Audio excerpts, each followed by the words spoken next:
We are with Andreas Hansson, who is the CEO of Cabforce, and we would like to take advantage of this opportunity.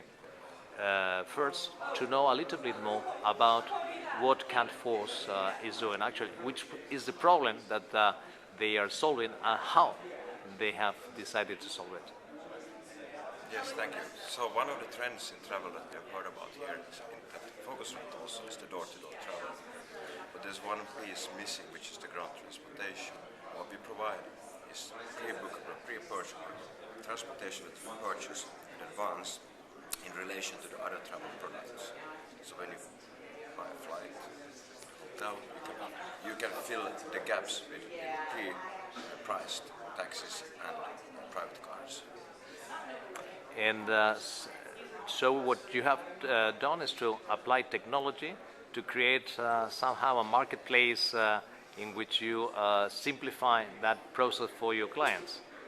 Yes, so I strongly believe that you couldn't pre-book transportation in a foreign country, in a destination, without any travel relating to it. So the key is that we offer our services when you're planning for the trip, meaning you book it, or when you are preparing for it, meaning 1-2 days beforehand. That way it's important for us to be part of the travel distribution. That's the reason also for being in the focus group today. You have a policy of covering one city after another, no? And now you have quite a relevant international presence. How is the process? How do you choose? Why first do you choose a city, and what do you do to incorporate that into your global offer? Yes, so cities are selected according to demand. So we look at the biggest business travel destinations in the world, also leisure. The selection process is very important for us, so we find the best and the most suitable partners in every destination that we work closely with. We are now all across Europe in the most important travel destinations, and we are now expanding also in the US and in Asia. If a client wants to use your services, how can he reach Cabforce? So either you can go to www.cabforce.com, or then now when we have and are integrating into the travel technologies, you can find us, for example, in Andreas travel management tools, and travel board agent tools, and so forth. So you are working on the B2B and into the B2C side as well. Yes, I'm mainly B2B2C also. And you consider that there are more potential on the business side or on the leisure side for your services? Well, I would say that this is what we offer is convenience. Convenience, we offer transparency with the price and security. This is something that me as a business traveler love to use, but also as a private person, when I'm on the leisure travel, I would use it. Which is the more complicated part of the process of your business model, the relationship with the owners of the transportation means, or the technology you have to apply to make all work? So what has been the most difficult part of everything? Well, I see ourselves as a global travel technology and service provider. So we are a technology company, really, and we put a lot of effort on how to integrate with the major distribution channels within travel. At the same time, we have a good relationship and with continuous improvement with the suppliers in each destinations. So after we have found a suitable partner, we work really closely with them. So it's really an end-to-end thing. Because I guess that in most of the cases the offer is very fragmented, no? So it's complicated for you to reach enough volume to create that value proposition for your clients in the city. Well, that is correct. It's a very fragmented market with regards to supply, and that's one thing that we have been able to productize and put into the same mold very different kinds of suppliers, so that the customer perceives it's that one product with certain grades, and so it's a unified booking experience, a unified ride experience that we have created.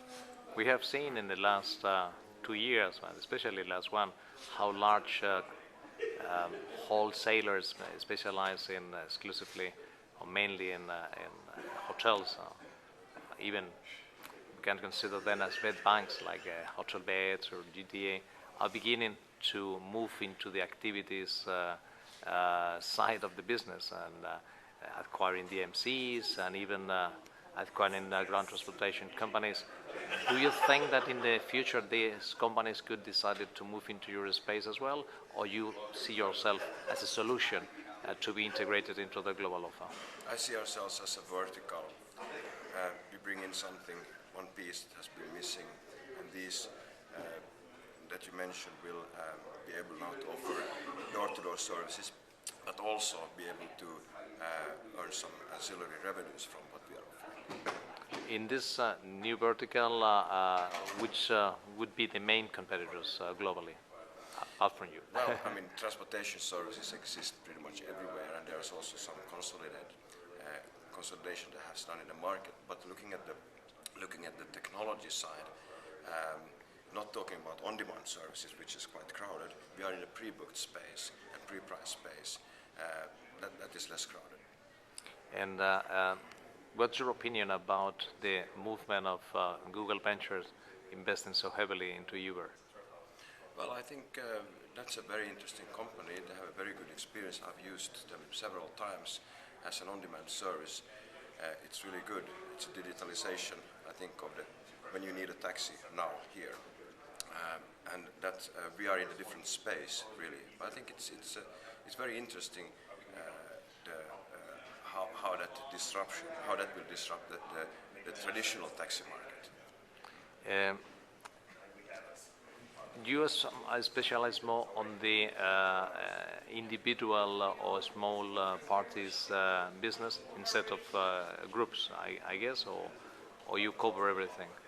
In what sense? I mean, in the size of if we are a group of 25 people, yes. This is not the kind of service I'm going to find. Or we focus more on a personal transfer, so we have 3 grades usually in most of our destinations. One is best value, that's a sedan really, and then it's executive, which is more like a business car. And then we have minibus, which is usually from 6 to 8 people, in some destinations even more. But every time you book, you can see the capacity for each vehicle that you are purchasing. Okay, Andreas, thanks a lot for your explanations. And well, last question: how do you foresee? It's a difficult one. How do you foresee the future of the travel industry in 5 years? Oh, that's a very good question. But what I can see, one trend, as I mentioned, is the door-to-door that you would more look at, and the second is that you would blur out the pre-trip, in-trip, and post-trip borderlines. Have things going mobile, you have everything with you in your mobile. So those two together will make it very interesting. Okay. Thanks a lot, Andreas.